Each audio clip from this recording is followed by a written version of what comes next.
Welcome to the second episode in a Legendarium series called Ancient Ireland.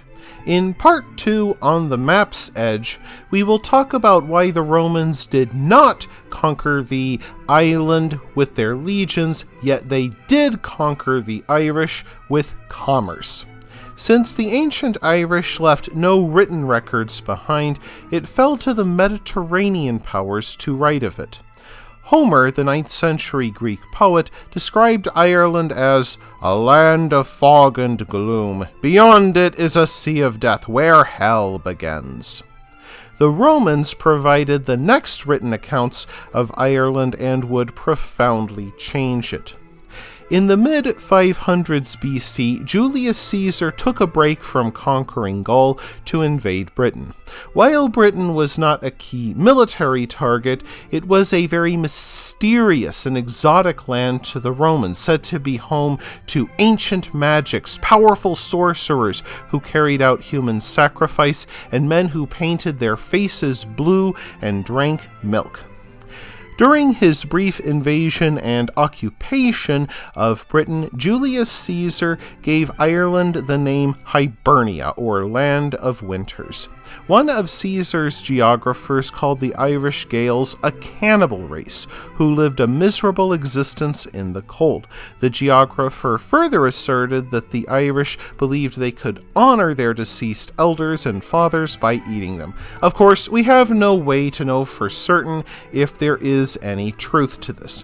What we do know for certain is that in the year 60 AD, the Romans came their closest to actually invading Ireland by landing troops on the Welsh island of Angelsey, not far from Ireland. In the year 60 AD, the Roman governor Gaius Paulinus marched upon the Welsh island of Angelsey, which he described as a refuge for fugitives from Roman justice. In order to bring these fugitives to justice, he brought 20,000 legionaries. He was met by an army of Celtic druids who ran towards him with arms outstretched as they roared dreadful imprecations to heaven. The Romans so feared these Celtic priests, said to carry out human sacrifice on an industrial scale, that they did not leave their flat-bottomed boats until Paulinus finally bellowed orders for them to take the shores, and once they did, the Roman legionaries put the druidic holy groves to the torch. Agricola, one of Paulinus's men, wanted to conquer Ireland to secure the Irish Sea for Roman trade, even though his contemporary Pomponius called Ireland a land destitute of piety and ruled by immoral men. Yet Pomponius also recorded a strange legend that the grass of Ireland was so luxuriant that cattle would burst if allowed to graze unchecked. In the end, the Romans never conquered Ireland in the short term because the Boudica revolt in Britain put an end to any thoughts of invading Ireland after the taking of Angelsey. But more importantly, Ireland was a politically divided land ruled by 5 kings and dozens of chieftains, and there really wasn't a way for Rome to impose its rule on an island dominated by forests and bogs. Yet the Romans did trade. Roman traders took particular interest in Irish cattle drovers, who began sending cows to Roman Britannia in great numbers to satisfy the legion's boundless appetite for leather, which they used to make saddles, harnesses, scabbards, and many other devices.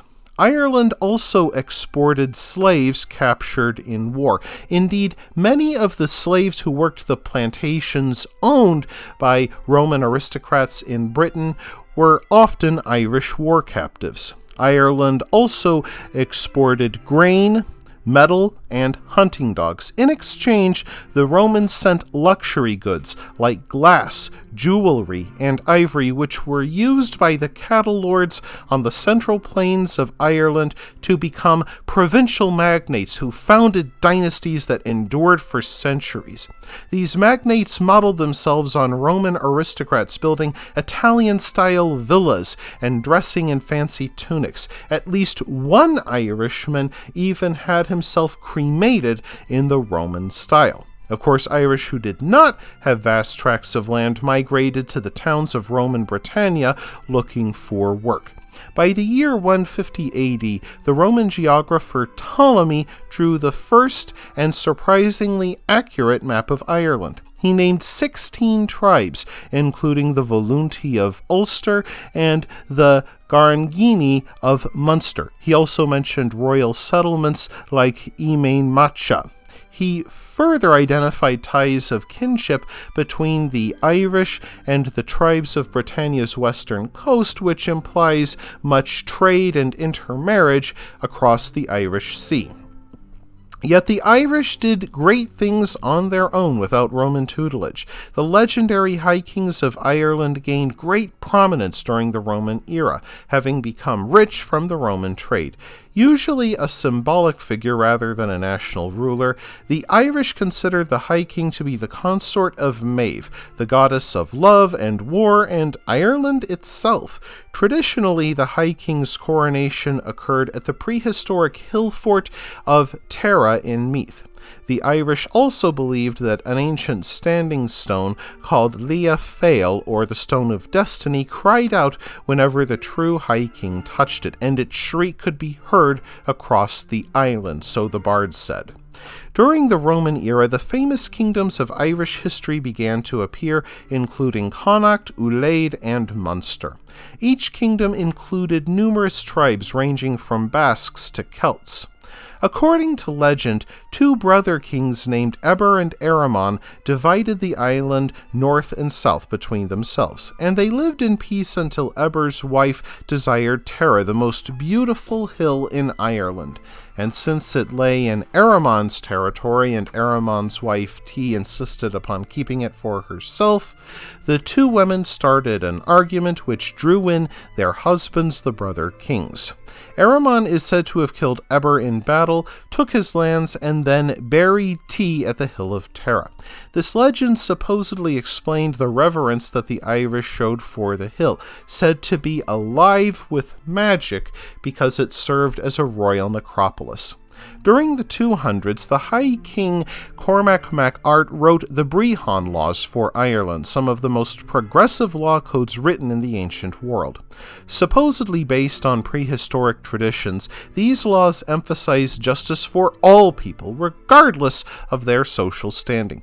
Even more extraordinary, these laws put women on an equal footing with men, making them eligible to become priestesses, judges, and equal partners in marriage, which horrified the patriarchal Romans.